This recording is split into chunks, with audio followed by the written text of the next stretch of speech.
오늘은 갈라디아서 5장 1절 말씀을 가지고 굳게 서서 다시는 종의 멍에를 매지 말라. 한 번만 따라해 주시겠습니까? 굳게 서서 다시는 종의 멍에를 매지 말라. 시작. 굳게 서서 종의 멍에를. 하나님 말씀을 봉독해 드립니다. 그리스도께서 우리를 자유롭게 하려고 자유를 주셨으니 그러므로 굳건하게 서서 다시는 종의 멍에를 매지 말라. 아멘. 신앙생활을 하면서 하나님의 말씀을 오해하니까 정작 신앙의 성장도 없고요, 괜한 정죄감, 또 종교적인 부담감만 쌓이게 되는 것 같아요. 혹시나 신앙이 미지근할 뿐만 아니라 정죄감을 자주 느끼고 또 종교적인 부담감이죠. 싫다, 무겁다, 답답하다, 이게 쌓여가고 있다면 하나님의 말씀을 오해하고 계신 겁니다. 우리가 복음을 제대로 깨닫게 된다면 하나님의 은혜와 사랑을 우리의 삶의 자리에서 말하지 않아도 깊게 경험하게 되거든요. 목회자로서도 이 목회가 가능한 것은 이 은혜를 경험하기 때문에 가능한 거예요. 이 은혜를 경험하지 않으면 이 자리를 진짜 버텨낼 수가 없을 겁니다. 우리의 삶의 자리도 저는 별반 다르지 않을 거라고 생각해요. 사실 우리의 신앙생활이 좀 체증을 겪고 있거나 아니면 열심을 내도 성장하지 못하는 이유가 대부분 여기 있습니다. 하나님을 오해하고 하나님의 말씀을 오해했기 때문이죠. 하나님의 말씀을 복음으로 받아들이지 못하고 율법적인 요구로만 자꾸만 알고 있으니까 이게 힘든 거예요. 재미가 없는 거예요. 많은 신자들은 주님과 더 깊은 관계를 맺고 영적으로 성장하기 위해서 부지런히 성경을 읽고 기도하고 정말 열심히 예배의 자리를 지키기도 하죠. 힘이 되는 대로 번번이 우리가 실패하지만, 여기 계신 여러분 대부분들 실패하지만 우리가 또 하나님께서 꺼려하는 것을 피하고 하나님께서 기뻐하시는 삶을 살 거야, 그렇게 노력하시면서 사시는 분들이잖아요. 거기에 누가 이의를 제기하겠습니까? 그런데 문제가 뭐예요? 이것이 어떻게 보면은 잘 될 때, 내가 주일 성수도 잘 되고 연보 생활도 잘하고 전도도 열심히 하고 봉사도 열심히 하고 썩 그럴듯해. 그럴 때는 굉장히 주님과 친밀하게 느껴져요. 세상 다 얻은 것 같고, 야 진짜 하나님 내 편인 것 같고. 그런데 연이은 실패, 나도 나를 더 이상 사랑할 수 없고 나 같아도 내가 정말 싫다, 이 지경에 놓이게 되면 주님과의 관계도 자신이 없어지는 거예요. 이게 문제입니다. 여러분, 이게 문제예요. 소위 믿음이라는 것이 뚝 떨어져서 정말 코 빠진 사람처럼. 여러분 혹시 그러지 않으세요? 잘 될 때는 내가 신앙이 진짜 좋은 것 같고 하나님 앞에 진짜 부끄러움이 없는 것 같고, 근데 내가 죽을 쓰고 있을 때는 하나님 보시기 민망하고 난 신앙 하나도 없는 것 같고. 그러니까 여러분 신앙생활이 힘들어지는 거예요. 어렵고 힘들 때 더 힘이 돼야 되는데 어렵고 힘들 때 정죄감에 빠지고, 잘 되고 잘하고 있을 때는 막 하늘을 날아다니는 것 같고, 오히려 더 겸손하고 하나님의 은혜를 드러내야 되는데 은근히 간증한다 하고 자기의 어떠한 마음껏 드러내고 말이에요. 그런 사람들을 바라보며 그렇지 못한 사람들은 상처를 받고 열등감에 빠지고, 반대의 사람들은 굉장히 자기 자신을 자랑스럽게 여기면서 교회의 리더십이 되기도 하고, 이렇게 교회가 산산이 찢겨지는. 여기서 문제는 간단합니다. 문제가 뭘까? 신앙이라고 하는 것이 자기의 열심이나 경험 혹은 자기의 느낌에 따라 달려있다라고 생각하기 때문에 그래요. 이 빵점짜리 신학입니다. 그렇지 않아요. 이거는 모래 위에 집을 짓는 것과 비슷합니다. 이렇게 되면은 지난주에 우리가 살펴본 말씀 기억나세요? 부자 청년, 부자 관원, 젊은 니고데모, 이 청년과 싱크로율이 거의 100%가 되는 겁니다. 그 모습 가지고 주님 앞에 나오는 거예요. 그 모습이 없으면 나오질 못하고. 이들에게 있어 신앙의 모든 것이 어디에 달려있어요? 이런 사람들은요, 간단하게 생각하면 하나님께 있는 게 아니죠. 하나님의 어떠하심에 있는 것이 아니라 나하기에 달려있는 거예요. 그래서 내가 좀 그럴듯하게 잘하면 하나님 앞에 이렇게 딱 목이 곧아지는 겁니다. 하나님, 저 할 만큼 했어요. 지난주 부자 청년처럼 달려 나오는 것이죠. 인정받길 원하는 마음으로. 하나님, 나 율법 다 지켰어요.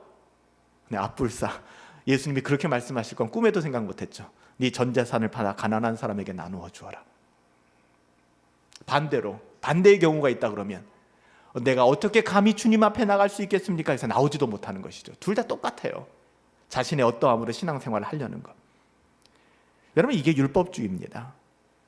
자기의 어떠함으로 가득 찬 신앙생활에 빠지게 되고, 우리들의 삶의 자리는 당연히 율법을 지킬 수 있는 능력이 우리에게 있어요, 없어요? 없죠. 그러니까 맨날 낙심하고 맨날 좌절하고 신앙생활이 우울하고 맨날 정죄감에 빠지고, 또 이 말씀을 오해해서 율법 폐기론에 빠지지 마세요. 아, 그렇구나, 율법이란 건 아무것도 아니구나, 마음대로 살아도 돼. 그래서 오늘 말씀하는 거예요. 내가 너에게 진리로 자유케 했으니 다시는 종의 멍에를 매지 마. 그렇게 살면 안 돼 라고 말씀하는 거예요. 여러분, 사실 방금 말씀드린 이런 율법주의, 나의 어떠함으로 신앙생활 하겠다, 좀 괜찮게 신앙생활 하면은 교회 안에서도 에헴 하고 앉아있는 것이고요. 좀 내가 부족하면 교회에서 얼굴도 못 들고, 아, 제가 어떻게 목사님 그런 일을 하겠어요? 집사님 봉사 좀 해주시겠어요? 아, 제 딸이가 무슨 봉사를 해요? 이게 교만한 거예요. 우리는 모두가 그따위예요. 다 자격이 없어요. 근데 불러주신 거지 뭐 새삼스럽게 아, 저 같은 게 뭘 그런 말씀을 하세요. 우리 모두는 다 그 마음이에요. 그렇게 시작한 사람들이고요.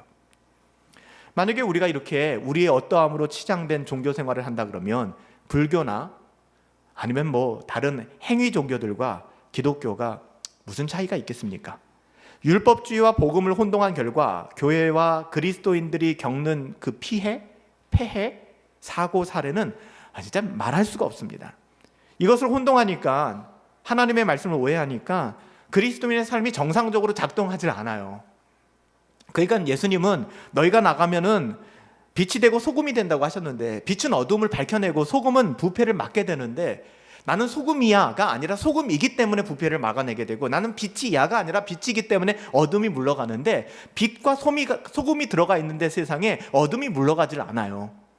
부패가 멈추질 않아요. 심지어는 나는 소금이야, 나는 빛이야 라는 자기 정체성을 이야기했는데도 변화되지 않아요. 왜 그럴까요? 우리가 하나님의 자녀다움을 정상적으로 살아내고 있지 못하기 때문에 그래요. 그러니까 자유와 기쁨은 없고 속박과 억압만 있게 되는 것이죠. 그래서 하나님의 말씀을 제대로 깨닫지 못하면, 엄밀하게 말하면 율법과 복음을 제대로 깨닫지 못하면 여러분 영적으로 성장하지 못합니다. 그래서 어떻게 돼요? 교회가, 저는 우리 분당 허브교회가 그렇게 되길 원치 않아요. 그렇게 되면 우리 교회 해산해야 됩니다.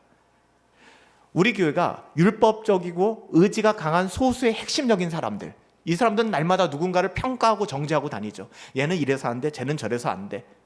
자기가 뭔가 굉장히 잘 됐다라고 생각했던 사람들. 또 반대에 있는 사람들은 정죄감을 고스란히 받아내면서 성도들이 교회가 나를 어떻게 생각할까, 뭘 어떻게 생각해요, 그 죄책감 속에 좌절하며 실패하며 다수의 주변 사람들로 교회는 나누어지게 됩니다. 이건 교회가 아니에요. 이건 교회가 아닙니다. 전자의 사람들, 쉽게 생각하면 교회 직분자들, 교회 리더십이라는 사람들, 믿음이 괜찮다고 생각하지만 참된 기쁨의, 복음의 기쁨은 없고, 후자의 사람들, 대다수의 사람들이죠. 신앙생활이 왜 이렇게 안 될까 하면서 끝없이 좌절하고 낙심하며 종교적인 의무만 쌓고 사는 그런 경우죠. 여러분, 전자, 믿음이 꽤 괜찮다고 생각하면서 참된 복음의 기쁨이 없거나, 후자, 신앙생활이 왜 이렇게 안 돼 하면서 좌절하며 살아가는 사람, 여러분 여기는 급이 나눠지지 않아요. 똑같은 사람들입니다. 어떻게 똑같아요? 둘 다 신앙은 나하기에 달렸어 라고 생각하는 사람들입니다. 신앙은 여러분 하기에 달린 게 아닙니다. 여러분, 그러면 은혜도 없어요. 예수님이 죽으셨을 이유도 없고요. 여러분, 이것은 하나님의 말씀을 오해한 겁니다.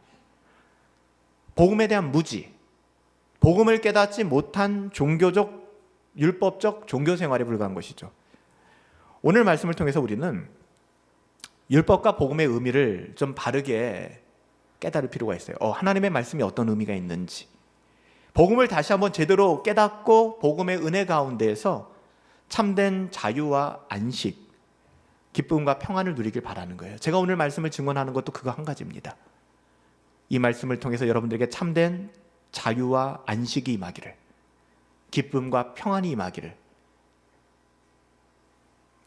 사실 율법과 복음은 다 하나님의 말씀이죠. 그러기에 율법은 나빠, 그리고 복음은 좋아 라는 저급한 방식으로 성경을 해석해서는 안 됩니다.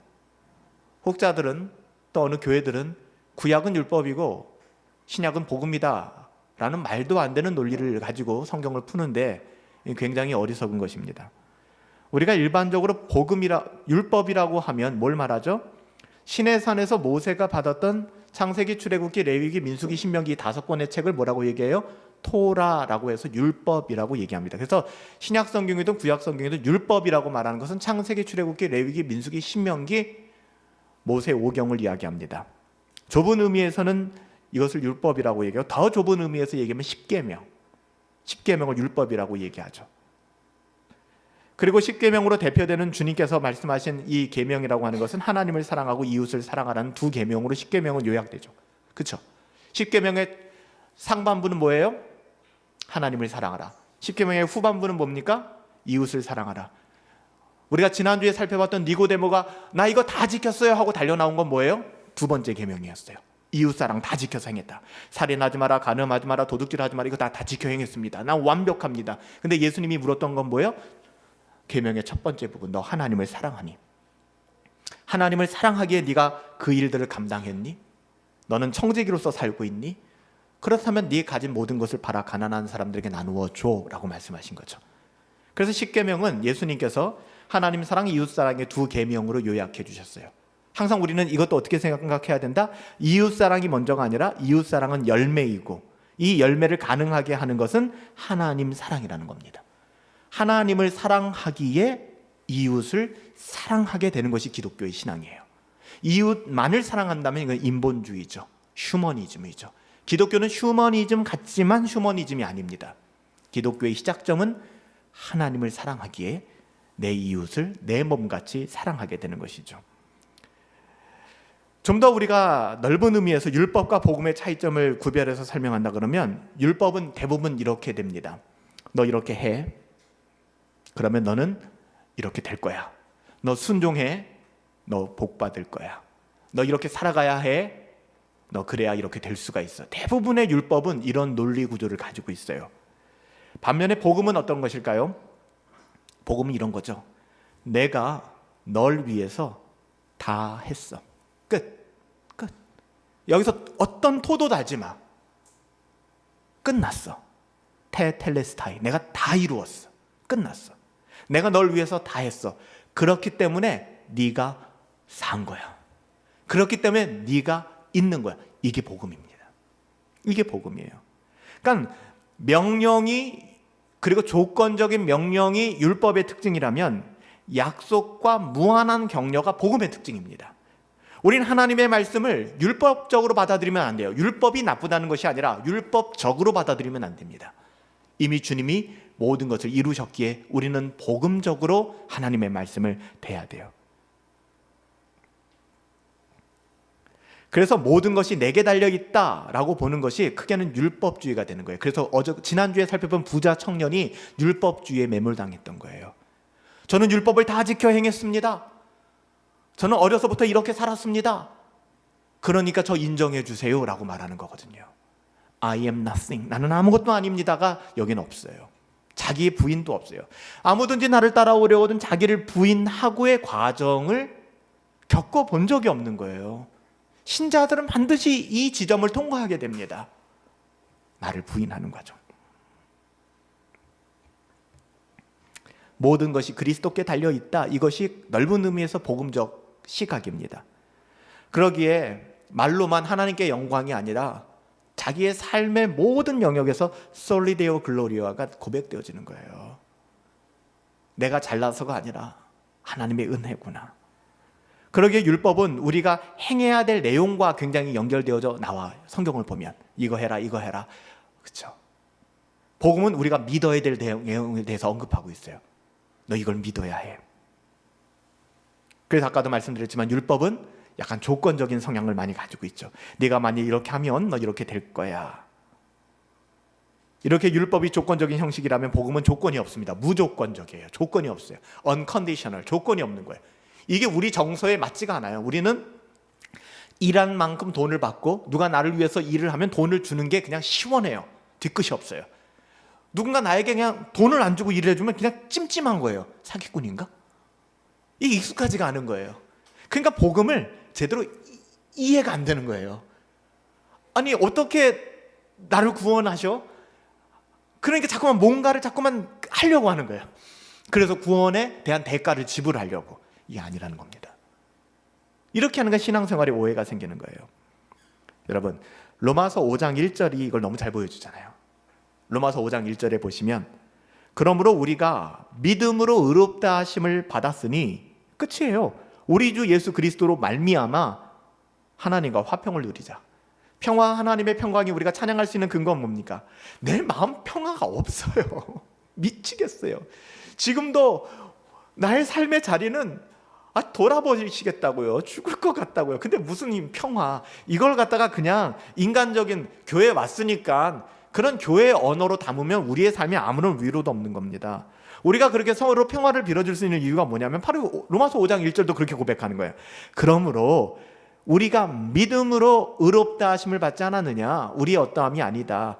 우리 주 예수 그리스도 그분 때문에 because of Jesus 끝입니다. 끝난 거예요. 그걸로 충분한 겁니다. 우리가 하나님과 화평을 누리게 된 겁니다. 이게 복음이에요. 여러분들이 신앙생활을 좀 못하고 더디하고 여러분들도 여러분들이 싫어하고 인정할 수 없는 삶으로 때로는 넘어지고 쓰러진다 할지라도 그거 문제되지 않는다고요. 여러분들 그걸 자연스럽게 여기거나 그걸 자랑하거나 난 이렇게 살게 하는 것이 부끄러운 것이지 그것 자체가 하나님과 우리와의 평화를 빼앗아갈 수는 없다는 거예요. 사실 방금 읽어드린 그러므로 우리가 믿음으로 말미암아 의롭다 하심을 받았으니 우리 주 예수 그리스도로 말미암아 하나님과 평화를 누리자 화평을 누리자 이 구절은 여러분 보세요. 우리가 믿음으로 말미암아 의롭다 하심을 얻었기 때문에 그렇죠. 우리 다 믿음으로 의롭다 하심을 받았죠. 우리 어떠함 아니잖아요. 그러므로 우리 주 예수 그리스도로 말미암아 하나님과 화평을 누리게 된 겁니다. 복음은 계속해서 이렇게 표현될 수 있어요. 그리스도께서 우리를 위해서 죽으셨기 때문에 끝입니다. 끝. 이게 안 와닿아요. 우리는 이 끝이라고? 그래도 헌금을 좀 해야 되지 않을까? 그래도 우리가 종교적인 어떤 좀 예식을 드려야 되지 않을까? 아니라고요. 절대로 아니라고요. 그런 생각을 가지고 이 자리에 와 계신다면 그건 율법주의라고요. 주님이 우리를 위해서 죽으셨기 때문에 그러므로 우리는 죄사함을 받았어요. 그리스도께서 율법을 성취하셨기 때문에 우리는 율법의 요구에 의해서도 자유함을 누리게 된 겁니다. 율법의 종이 되어서 율법 지켜야 구원받지 나 이렇게 살아야지 하나님께서 기뻐하실 거야. 아니니까 우리가 하나님을 기뻐하기 때문에 하나님이 기뻐하시는 일을 하는 것이죠. 마치 부모님 좋아하실 거야. 내가 공부 열심히 하면. 내가 좋은 대학 가면 부모님 좋아하실 거야. 근데 자녀가 너무 불행해요. 그거 하는 과정들이 그 부모님이 원하실까요? 저는 원하는 부모 없다고 생각합니다. 그냥 부모님들이 그래도 자녀가 열심히 해서 고생하지 않길 바라는 일반적인 마음으로 그렇게 이야기하는 거지 공부하기를 지옥같이 여기고 난 정말 죽어도 하고 싶지 않아. 난 다른 거 하고 싶어 하는데 그거를 계속해서 강압하는 부모는 저는 없다고 생각해요. 그렇죠. 하나님께서 여러분들 우리에게 그런 종교적인 행위들을 원하실까요? 여러분 이거를 잘 파악하셔야 됩니다. 그렇다면 성경에서 율법이 궁극적으로 우리에게 요구하는 게 뭘까 한번 점검해 보세요. 예수님께서 산상수훈이라고 하는 그 유명한 설교를 통해서 이렇게 말씀하셨죠. 마태복음 5장 48절인데 이거는 레위기 19장, 신명기 18장에 나오는 내용들을 예수님이 묶어서 설명하셨어요. 굉장히 중요한 말씀이잖아요. 예수님이 산상수훈을 설교하시면서 심령이 가난한 자는 복이 있나니 쭉 말씀하시면서 가장 핵심적인 말씀으로 뭐라고 이야기하셨냐면 이렇게 말씀하셨어요. 마태복음 5장 48절이에요. 그러므로 하늘에 계신 너희 아버지의 온전하심 같이 너희도 온전하라. 하나님이 원하시는 거는 50%짜리가 아니에요. 100%입니다. 하나님이 온전하신 것처럼 너희도 온전하라. 여러분 구약의 이스라엘 사람들이 이 율법의 요구를 몰랐을 리가 있겠어요? 율법하면 환장하는 사람들인데 율법을 달달 외우는 사람들인데 그래서 율법 선생들은 한 구절의 율법 명령이라도 철저하게 지키기 위해서 각각의 명령에 대해서 토시를 달고 세부 시행 규칙을 세워가지고서 율례를 만들고 그렇게 율법이라고 하면 몸소리치게 머리끝부터 발끝까지 지키려고 했던 사람들이 구약의 사람들이었어요. 하지만 그 결과가 뭐냔 말이에요.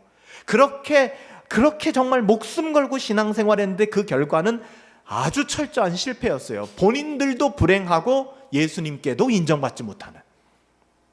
근데 지금도 그런 신앙생활을 하려는 분들이 계신다니까요.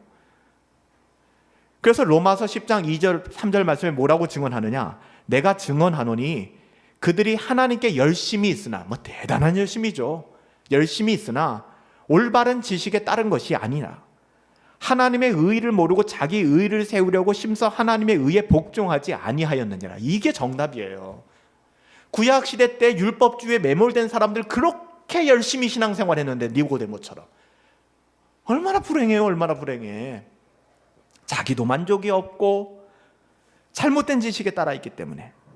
주님께서도 율법을 지키는 이러한 정도의 의로움 따위 너희의 어떠함 가지고는 절대 천국에 들어가지 못해라고 말씀하셨어요. 주님 말씀 마태복음 5장 20절, 너희에게 이르노니 너희의 의가, 너희의 그 의로움의 근거가 바리새인 서기관들, 율법에 진짜 열심히 있었던 사람들, 너희의 의가 바리새인과 서기관들보다 더 낫지 아니하면, 즉 그들의 의로움 따위가 아니라 우리 주 예수 그리스도의 의로움, 그분이 하셨다라는 복음의 가치가 아니고서는 결단코, 헬라어에서 가장 부정적인 명령, 결단코 천국에 들어가지 못할 것이라. 진짜 놀라운 말씀이에요. 그들은 열심히 율법을 읽고 가르치고 순종했어요. 그러나 그 모든 행위들이 그들의 부패한 마음을 고칠 수 없다는 사실을 되돌아보려고 하지 않았죠. 주님은 이렇게 지적하셨어요. 듣고 깨달아라. 입으로 들어가는 율법은 뭐 먹지 말아라, 뭐 하지 말아라, 다 하지 말아라, 하지 말아라잖아요. 그렇죠? 듣고 깨달아라 제발. 입으로 들어가는 것이 너희를 더럽게 하는 게 아니야. 그걸 행해서 너희들이 더러워지는 게 아니야. 입에서 나오는 것이 그 사람을 더럽게 하는 거야. 입에서 나오는 것들이 네 마음에서 나오는 거야. 이것이야말로 사람을 더럽게 하는 거야. 네 마음을 봐. 마음에서 나오는 것은 악한 생각, 살인, 간음, 음란, 도둑질, 거짓맹세, 비방하는 거, 이런 것들이 사람을 더럽게 하는 거야. 씻지 않는 손으로 먹는 것은 사람을 더럽게 하지 못해. 주일 성수 못했다고 그 사람을 비난하지 마세요. 헌금하지 않는다고 그 사람을 조롱하지 마세요. 봉사하지 않는다고 그 사람 무시하지 마세요. 목회적인 돌봄으로 그래도 주일 성수하십시다. 그리고 하나님 앞에 청지기로서 연보하십시다. 함께 주의 몸을 세워서 봉사하십시다라고 얘기하는 것은 그것이 진짜 행복한 삶이고 그것이 하나님의 자녀들에게 주는 놀라운 기쁨이기 때문에 이야기하는 것이지, 그거 해서 좀 뭔가를 우리 해봅시다, 파이팅 합시다, 이게 아니라고요. 주님께서는 당시 유대인의 선생들과는 다르게 마음의 문제라고 얘기했어요. 마음의 문제. 주님께서는 좋은 나무마다 아름다운 열매를 맺고 못된 나무마다 나쁜 열매를 맺게 된다. 좋은 나무가 나쁜 열매를 맺을 수 있겠니? 없어. 하나님을 사랑하는 사람이 내 이웃을 사랑하지 않을 수 있겠니? 불가능해. 하나님께서 내 모든 것을 주셨다라고 고백하는 사람이 청지기로서 내 것을 나누어주는 연보 생활을 등한히 할 수 있겠니? 없어. 시간의 주인이 하나님이라고 고백하는 사람이 일주일에 한 번 주일 성수를 하는 것을 못할 수 있겠니? 없어 라고 말씀하신 거예요. 그 사람이 오늘 이 시간에 여기 왔느냐 안 왔느냐, 뭐를 먹느냐 뭐를 마시느냐, 이거 가지고 그 사람을 판단하고 평가하고 이거 가지고 그 사람 자기 자신의 어떠함을 만들지 말라는 거예요. 그 마음의 궁극적인 부분을 돌아보라는 것이죠. 이것이 여러분 율법적인 삶과 복음적인 삶의 엄밀한 차이점입니다. 여러분, 율법은 지켜서 구원받는 것이라고 주신 것이 아닙니다. 하나님 우리에게 왜 율법을 주셨을까요? 이 율법을 주신 이유는 너희들 이거 알뜰 살뜰 힘써 지켜서 구원에 이르러야 돼. 이건 기독교가 아니라니까요. 저는 감히 이렇게 말씀드리고 싶어요. 하나님이 왜 나에게 말씀을 주시고 율법을 주셨을까? 왜 그럴까요? 이거 보면서 역시 나는 선한 사람이야. 경건을 추구하고 있네. 우와, 여기 봐봐. 여기 나의 어떠함이 증명되고 있네. 오케이. 그래, 나는 구원받은 사람이 분명해. 오케이, 나는 그래. 근데 저 사람은 왜 이러지 못하? 이러려고 이게 준 게 아니에요. 여러분, 여러 이유가 있겠지만 제가 오늘 굳이 이 말씀과 연결시켜서 여러분들에게 말씀드리고 싶은 것은 하나님께서 우리에게 율법을 주신 이유는 나의 실패, 나의 한계, 나의 죄성을 분명하게 각인시키기 위해서 주신 겁니다. 이게 율법의 기능이에요. 여러분, 우리가 발견한 한 사람처럼 정말 율법의 궁극적인 요구가 하나님의 완전함이라면 율법을 지켜서 구원을 받으라고 주어진 것이 아니라는 게 너무나 확연해지죠. 그러니까 율법의 요구가 너무 높고 완전해서 아무리 율법을 지켜서 구원에 이를 수 있는 사람이 있어요, 없어요? 없다는 겁니다. 성경 그렇게 얘기하잖아요. 요한복음 3장 20절도 그렇고요.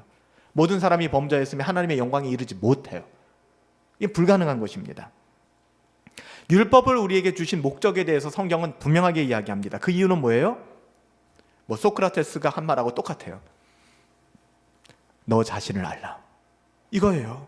그러니까 성경을 보고 자꾸 누군가를 판단하거나 평가하는 데 사용하지 마세요. 여러분의 영혼이 병듭니다. 성경을 통해서 하나님의 마음을 깨닫고 내 자신의 영혼을 세우고 하나님께로 더 가까이 가는데 사용해야 됩니다. 너 자신을 알라는 거예요. 그러니까 성경을 보고 신학을 배우고 신앙을 배우고 교회에서 훈련을 배우는데 점점 목이 곧아져요. 그리고 판단하는 데만 사용해요. 오해한 거라니까요. 하나님의 말씀을 복음의 가치로 깨닫게 되면 나는 없고 그리스도만 살기 때문에 겸손해집니다. 그리고 이것을 모든 사람이 알기를 원하기 때문에 자꾸 그거를 전하게 됩니다. 율법은 우리 자신을 알라고 주신 거예요. 자신의 실체를 보게 만드는, 끝없이, 제가 요즘에 아더핑크 전기를 다시 읽고 있는데 끝없이 자기 자신의 내면을 보고 죄와 싸우게 되는 거예요. 우리가 누구인지, 내가 누구인지를 가장 정확하게 보여주는 거울은 율법입니다. 때로 그래서 아침마다 잠언 묵상할 때마다 저는 제 자신을 바라보게 돼요. 우리가 20장까지 20번 잠언 강해를 하면서 읽으면서 와, 어떻게 이렇게 내 삶이 이렇게 난잡할까? 하나님의 말씀의 교훈을 따라가기에 왜 이렇게 더딜까? 제 자신을 발견하고 깨닫고 여러분과 함께 나누는 것이죠. 때로는 하나님은 우리가 이 율법의 거울에 정확히 우리를 대면하고 우리를 알아야 되기 때문에 그래서 고난을 주시는 겁니다. 우리가 미워서가 아니라. 저도 가끔 그런 생각이 들 때가 있어요. 하나님, 도대체 나한테 왜 이러세요? 왜 이러세요 도대체? 미칠 것 같을 때가 있거든요. 왜 이러세요? 근데 그 순간도 그렇고 돌아놓고 보면 하나님 나에게 왜 이런 상황을 허락하여 주셨을까? 고난의 상황에 들어갔을 때 저는 진짜 저를 볼 수 있어요. 모든 성도님들이 저를 존경해주고 먹고 사는데 불편함이 없고 많은 데서 저를 불러주고 환영하고 제 이름 석자 검색하기에 바쁜 삶을 살면은 거기에는 저는 없습니다.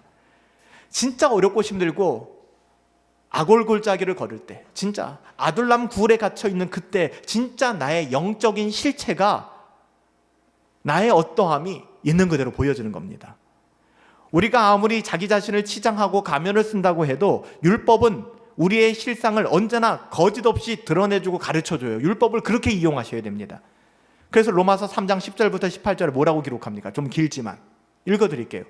기록된 바 의인은 없나니 하나도 없으며 깨닫는 자 없고 하나님을 찾는 자 없고 다 치우쳐 함께 무익하고 선을 행하는 자 없고 하나도 없고 그들의 목구멍은 열린 무덤과 같고 그들의 혀는 속이물을 일삼고 그 입술은 독사의 독이 가득하고 그 입에는 저주와 악독이 충만하고 그의 발은 사람 죽이고 실족시키고 피 흘리는 데 빠르고 파멸과 고생이 그 길에 있어 평강의 길은 알지 못하고 그들의 눈앞에 하나님을 두려워함이 없느니라 함과 같으니라. 이게 인간의 실존입니다. 우리가 성령으로 충만하지 못하고 하나님의 은혜로 일신우일신 새롭게 하나님의 만나러 우리에게 일용할 양식을 제공받지 못한다면 우리는 이 지경이 되는 거예요. 우리의 어떠함을 있는 그대로 보여주잖아요. 여러분, 본문이 오늘 방금 제가 읽은 로마서 3장 10절부터 18절에 이 끔찍한 이 말씀이 나에 대한 이야기구나. 어머나 들켰네, 나였네. 오 주님, 그렇게 보신다면 율법을 제대로 이해하신 겁니다. 이걸 갖다가 다른 누군가를 정죄하는 데 쓰는 것이 아니라. 근데 여러분들 혹여나 이 말씀을 들으시면서 이건 좀 심한 거 아니야? 심해도 너무 과장법이네. 어떻게 선을 행하는 것이 하나도 없고, 아니 어떻게 내 목구멍이 열린 무덤이야? 열린 무덤이란 뜻 아시죠? 이스라엘 백성들의 장례 문화, 굴을 파고 그 안에 시체를 넣고 바위로 막아버리고 회벽토로 칠해버려요. 안에서는 그 시체 썩는 냄새가 진동하지만 밖은 그냥 회벽토로 치장되어 있어요. 냄새가 나지 않아요. 그걸 열면 어떻게 됩니까? 시신 썩는 냄새가 진동을 하는 겁니다. 우리들의 언어 생활이 그렇다는 거예요. 지금 우리들의 언어 생활이. 이거 너무한 거 아닙니까? 여러분, 오늘 이 말씀이 납니다 라고 반응하는 사람과 이거 좀 너무한 거 아니야? 라고 생각하신다면 복음은 물론이고 율법이 뭔지도 이해하지 못한 분들이에요. 신앙에 기초가 안 된 거예요. 이거 인정을 하셔야 돼요. 여러분 기억하세요. 율법이 하나님의 첫째 계시로서 우리의 실상, 곧 우리의 실패와 절망을 드러내야 돼요. 이 율법의 순기능입니다. 근데 여기서 멈추는 게 기독교가 아닙니다. 우리는 두 번째 계시 복음으로 나가는 겁니다. 은혜 가운데 나가게 되는 것이죠. 여러분, 복음 좀 잠깐 얘기할까요? 복음은요, 율법의 요구를 그리스도께서 나를 대신하여 다 성취했다는 거예요. 이게 어메이징 그레이스입니다. 어메이징 그레이스. 와, 그 끔찍한 율법의 요구를 하려고 했는데 안 돼요. 그래서 정죄감을 고스란히 받아내고 있는데 어느 한순간 그리스도께서 나를 위하여 이 모든 것을 다 받아내셨구나를 지식으로 믿는 것이 아니라 지정의, 전인격적으로 이것이 믿어지는 겁니다. 이것이 거듭남의 경험이에요. 이것이 회심의 경험이에요. 이게 논리로 안 된다니까요. 이것이 설득으로 안 돼요. 지식으로 안 된단 말이에요. 성령 받으셔야 돼요. 하나님이 하시는. 그래서 거듭나지 아니하고선 부자 청년아, 너 안 돼. 네가 아무리 종교생활 열심히 했어도 너 거듭나지 아니하면 하나님 나라에 들어갈 수 없어. 근데 거듭남 자체를 모르니까 내가 다시 나이가 몇 살인데 엄마의 자궁 속에 들어갔다 다시 나온다면 끔찍한 이야기를 하는 겁니다. 아무리 설교를 하고 아무리 복음을 전하고 성경을 풀어줘도 거듭나지 않고서는 이해가 안 되는 겁니다. 받아들일 수가 없는 것이죠. 여러분, 율법이 우리 가운데 순기능을 하고 나는 끔찍한 죄인이구나, 나는 아무것도 할 수 없구나, 우리의 모든 교만이 율법 앞에 철저히 복종하는 그 순간 하나님은 비로소 복음의 눈을 열어주세요. 순서가 그래요. 그거 없이 복음으로 넘어가면 그 잘못된 사람입니다. 교만해져요. 어떻게 가느냐? 디모데전서 1장 15절처럼 미쁘다 모든 사람이 받을 만한 이 말이요. 바울은 그래서 여기에 목숨 건 거예요. 아름답도다. 바울은 좀 똑똑한 사람이었습니까? 하지만 그가 여지껏 들어봤던 철학과 모든 가치관보다 그 모든 것을 한꺼번에 날려버릴 만한 복음, 모든 사람이 받을 만한 이 말이요, 그리스도 예수께서 죄인을 구원하시려고 세상에 임하셨다 하였도다. 오라, 죄인 중에 내가 괴수 나부랭이다. 그 고백을 하는 겁니다. 자신의 어떠함은 일도 없는 거예요. 모든 사람이 받을 만한 믿음직한 좋은 복음이 여기에 있다. 그것은 그리스도께서 죄인을 구원하시고 세상에 오셨다는 소식. 물론 모든 사람들이 받을 만한 이 믿음직하고 좋은 소식이지만 이 소식은 오직 내가 죄인 중에 괴수입니다 라고 자기를 인정하고 자기 정체성을 고백하는 사람들에게 임한다는 사실. 역설적이게도. 여러분, 이런 자기 인식은 어디서 주어집니까? 그래요, 나는 죄인이에요. 나는 진짜 아무것도 못해요. 율법으로. 하나님의 말씀을 읽으면 읽을수록 나는 안 되는구나. 내가 의지할 분은 당신밖에 없군요. 이 고백이 나오게 되는 거예요. 그래서 천부여 의지할 데 없어 손들고 옵니다. 이 찬송가를 고백하게 되는 거예요. 여러분, 이것이 율법을 주신 이유입니다. 율법을 지켜서 구원받으려고 쓰지 마세요. 율법을 지켜서 자기에게 어떤 아이템 획득하고 내가 신앙에 뭔가 진보를 자랑하는 수단으로 쓰지 말라고요. 아무것도 아닙니다. 율법은 죄인을 반드시 복음으로 인도합니다. 율법은 우리의 자존심과 자신감과 자기의 일을 칼칼이 찢겨놔요. 이것이 순기능이에요. 그래서 여러분, 율법 속에 깊게 들어가세요. 그리고 자기를 부정하는 도구로 쓰세요. 거기에 머물지 마시고 영광의 주님을 바라보세요. 은혜를 바라보세요. 그래서 주님은 뭐라고 말씀했어요? 얘들아, 내가 율법을 폐하러 온 것 같아? 천만의 말씀, 나는 율법을 완성하러 왔어. 우리 주님 말씀이잖아요. 주님께서는 내가 이룰 수 없는 율법의 완전함에 대한 요구를 성취했다라고 말씀하시는 겁니다. 이것이 믿음으로 말미암아 의롭다 하심을 얻는 이신칭의, 이행칭의가 아니라, 우리가 행동으로서 의롭다함을 얻는 것이 아니라 이신칭의, 우리는 믿음으로 의롭다함을 얻게 되구나 하는 이 영광스러운 교리예요. 마르틴 루터는 율법을 너무 잘 알았던 사람인 거 아시죠? 우리 청년들 중에서는 마르틴 루터가 사역했던 그곳을, 그 현장을 저와 함께 가보신 분들도 있잖아요. 여러분, 루터는 율법을 너무나도 잘 알았던 사람입니다.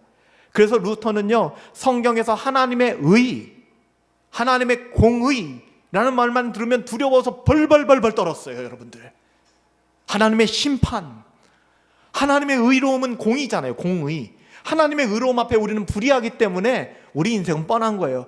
하나님의 말씀을 너무나도 잘 알았던 루터는요, 하나님의 의로움이라는 얘기만 나오면은 벌벌벌벌 떨었어요. 복음을 몰랐기 때문에. 얼마나 하나님의 의가 두려웠겠어요. 율법이 완전한 의로움을 요구한다는 것은 그에게 너무나도 말할 수 없는 두려움. 그래서 신앙생활을 하면 할수록, 가르치면 가르칠수록 두렵고 무섭고 답답하고 공허하고, 그러던 어느 날 우리가 잘 아는, 우리도 함께 상고했던 동일한 말씀 로마서를 상고하고 묵상하던 중에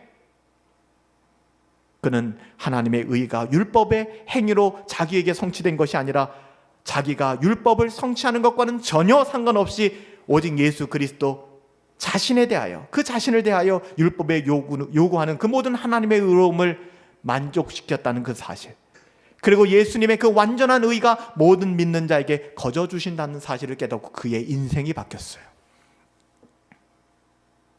그의 인생만 바뀌었습니까? 제 인생도 바뀌었어요. 제 인생만 바뀌었습니까? 여러분의 인생도 바뀌었잖아요.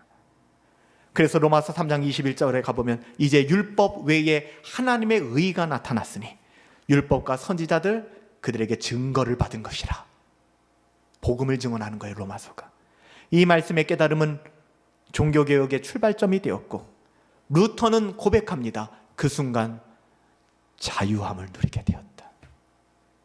그 순간 즐거움, 신앙생활의 즐거움이 뭐라는 것을 깨닫게 되었다. 이 자유는 하나님처럼 완전해지라는 그 율법의 요구로부터의 자유. 주님께서는 우리를 대신하여 율법의 요구를 이루셨어요. 내가 다 이루었다. 주님은 우리를 의롭다 하기 위하여 죽은 자 가운데서 살아나셨잖아요. 여러분, 에베소서가 우리가 받은 구원을 이렇게 놀랍게 설명해요. 에베소서 2장 8절 9절인데요. 너희가 그 은혜로 인하여 믿음으로 말미암아 구원을 얻었나니 이것은 너희에게서 난 것이 아니라 하나님의 선물이라. 오늘 어린아이들 주려고 선물을 제가 준비했는데, 여러분, 선물은요, 고맙습니다 하고 받는 거예요. 혹여나 제가 이 선물을 주는데 만약 아이들이 목사님 이거 얼마짜리예요? 제가 받기 좀 부담스러워서 그래. 제가 계좌번호 주세요. 제가 입금시켜 드릴게요. 이건 선물을 주는 사람의 모덕 아니겠습니까? 기쁘게 받으면 되는 겁니다. 하나님의 선물이니 행위에서 났다라고 생각하는 건 자꾸 계좌번호 달라는 거예요. 내가 입금시켜 줄 테니까. 같지 않게. 행위에서 난 것이 아니라 이는 누구든지 그 선물이 나로 말미암았다라는 것을 자랑하지 않게 하기 위함이다. 와, 진짜 놀라운 말씀이잖아요. 오늘 말씀을 정리합시다. 그렇다면 기독교가 뭘까? 기독교는요, 전적으로 내가 한 일에 근거한 게 아닙니다. 잘 들으세요. 우리의 신앙을 부정하셔야 됩니다. 그동안의 잘못된 신앙들. 기독교는 전적으로 내가 한 일에 근거하지 않고 그리스도께서 하신 일, 더 정확하게는 그리스도께서 나를 대신하여 하신 그 일, 여기에 근거한 게 우리의 신앙입니다. 그리스도께서 이루신 일 때문에 우리는 하나님의 은혜와 사랑을 변함없이 받아 누리는 존재, 사랑받는 존재가 된 거잖아요. 여러분, 이 복음의 결과가 뭐예요? 그건 자유입니다. 진리를 알지니 그 진리가 여러분들을 속박하지 않는다고요. 오해하지 마세요. 자유입니다. 그렇지만 방종하지는 마세요. 너무 가슴 아픈 일이에요. 자유예요, 자유. 평안과 기쁨과 안식. 사도 바울은 이 복음의 자유를 누리지 못하고 율법주의에 그 마음을 빼앗겼던 갈라디아 교회를 향하여 오늘 말씀을 쓴 겁니다. 다시 율법의 멍에로 돌아가서 자기를 증명하고 자랑하려고 하는 거짓 교훈에 맞서서 갈라디아서를 쓰면서 오늘 본문의 말씀을 기록한 겁니다. 그리스도께서 우리를 자유롭게 하려고 자유를 주셨으니 그러므로 굳건하게 서라. 다시는 부탁이다. 종의 멍에 매지 말자. 우리 종 아니잖아. 하나님의 자녀잖아. 우리의 본성과 양심은 늘 우리를 율법의 윤리적 조건화로 끌고 가죠. 그게 우리의 체질에 맞으니까. 그리고 자기 의에 대한 값싼 만족을 추구하면서 이만하면 됐지. 그러니까 신앙생활 좀 잘할 때는 교회를 즐겁게 다니고 신앙생활 잘 못할 때는 교회 오기 싫어지는 것. 이런 신앙생활이에요. 이런 기만적 신앙생활. 이것이 바로 율법의 멍에를 메고 사는 겁니다. 우리가 믿는 기독교는 우리들의 의로움, 우리들이 행한 일의 선함, 가치 있는 여기에 근거하지 않습니다. 그거는 누더기에 불과합니다. 어거스틴이 고백했던 것처럼 누더기에 불과한 거예요. 우리는 주님께서 우리를 대신하여 율법의 요구를 성취하신 일이 얼마나 큰 은혜인지를 알고 느끼고 맛볼수록 더 깊은 자유를 누리게 될 겁니다. 뿐만 아니라 주님을 더욱 사랑하게 되시고요, 주님께 우리의 삶을 기꺼이 계산해보지 않고 기꺼이 내어드리게 될 거예요. 신앙은 예수 그리스도께서 나를 대신하여 행하신 일임을 알고 그것을 점점 더 신뢰하는 가운데 성장하는 게 그게 신앙입니다. 저는 그런 경건한 성도들이 우리 교회 가운데 많아졌으면 좋겠어요. 사랑하는 성도 여러분, 하나님과 바른 관계, 친밀한 관계를 얻기를 원하시죠? 그 관계를 얻기 위해서는 율법이 하라고 요구하는 그 이룰 수 없는 요구로부터의 자유함을 예수님을 통해 얻으시기 바랍니다. 복음의 가치를 통해서 그리스도께서 하신 일, 그리스도의 십자가를 바라보세요. 매일매일 그분께 나아가세요. 그리고 내 일이 온전히 하나님께, 내가 하는 모든 일거수일투족이 하나님께 속했음을 기억하고 또 하나님 앞에 가슴 절절하게 이것이 깨달아질 수 있도록 은혜를 베풀어 달라고, 십자가의 은혜 안에서 참된 신과 자유를 누릴 수 있게 해달라고 그렇게 구하며 종의 멍에가 아닌 참된 자유자로 살아갈 수 있는 저와 여러분들이 되시기를 예수님의 이름으로 축복합니다. 오늘 이 시간 우리 잠시만 기도하면 좋겠어요. 여러분, 오늘 다시 한번 근본으로 돌아가서 우리들의 신앙의 어떠함에 대해서 정말 Together for the Gospel, 복음으로 돌아가 하나님과 동행하죠. 이 세상 우리가 복음으로 함께 동행할 수 있다는 게 얼마나 행복한 일인 줄, 저와 여러분들이 만나 복음으로 동행할 수 있다는 것, 우리들이 함께 만나 복음으로 함께 동행할 수 있다는 게 얼마나 행복한 일인지 몰라요. 우리 가운데 여전히 거듭났음에도 불구하고 종의 멍에를 매며 그렇게 살아가는 분들이 있다면 우리 도와주십시다. 우리 또한 종의 멍에를 쥐고 걸어가는 부분들이 있다면 하나님의 은혜를 구하십시다. 하나님, 참된 자유가 무엇인지 알길 원합니다. 우리는 끝없이 방종에 빠지는 자에게 율법은 우리에게 선합니다. 늘 나의 할 수 없음을 인정하게 하시고 나의 연약함을 있는 그대로 드러내시니 감사합니다. 우리가 찬양했던 것처럼 우리는 연약하고 날마다 쓰러지지만 주님은 완전하시니까요. 굳건하게 서길 원합니다. 종의 멍에를 벗어버리길 원합니다. 오늘 이 시간에는 우리의 영혼에 집중하시며 하나님 바라보시며 오늘 말씀 기억하시고 하나님의 은혜를 주세요. 내 영혼에 하나님의 은혜를 주세요. 우리 하나님 앞에 같이 잠시만 기도하며 나갈까요? 기도하겠습니다. 살아계신 아버지 하나님 감사합니다. 주여 아버지 하나님 가운데 우리가 나갈 수 있게 되길 원합니다. 오 아버지 하나님, 우리 가운데 주어지는 모든 일들이 때로는 아버지 하나님 힘들고 어렵지만 아버지 하나님 그 마음들 따라 우리가 나아갈 수 있도록 주여 도와주시옵소서. 주님, 우리 가운데 주님 나갈 수 있도록 주여 채워주시옵시고 날마다 새로운 아버지 하나님 그 은혜를 의지하며 나갈 수 있도록 주여 인도하여 주시기를 원합니다. 우리의 어떠함이 아버지 하나님 힘들고 어려울 때가 있습니다. 넘어질 때가 있습니다. 아버지 하나님, 그럼에도 불구하고 아버지 하나님, 우리가 날마다 하나님을 더 바라보게 하여 주시옵시고 아버지 하나님, 우리가 하나님을 오해하였고 어떻게 살아갈 수 없는 그 환경 속에서 아버지 하나님, 우리가 그렇게 살아갔음을 다시 한번 회개하며 고백합니다. 인생의 참된 행복을 누리기를 원합니다. 우리가 예수 믿고 불행한 삶 살기를 원치 않습니다. 예수 믿고 정죄감에 아버지 하나님 그렇게 눌리는 삶 살기를 원치 않습니다. 자유케 하여 주시옵소서. 하나님의 자녀로 하나님 그렇게 살아낼 수 있도록 아버지 하나님 인도하여 주시길 간절히 원하오니 참된 행복의 삶으로 우리를 인도하여 주시옵소서.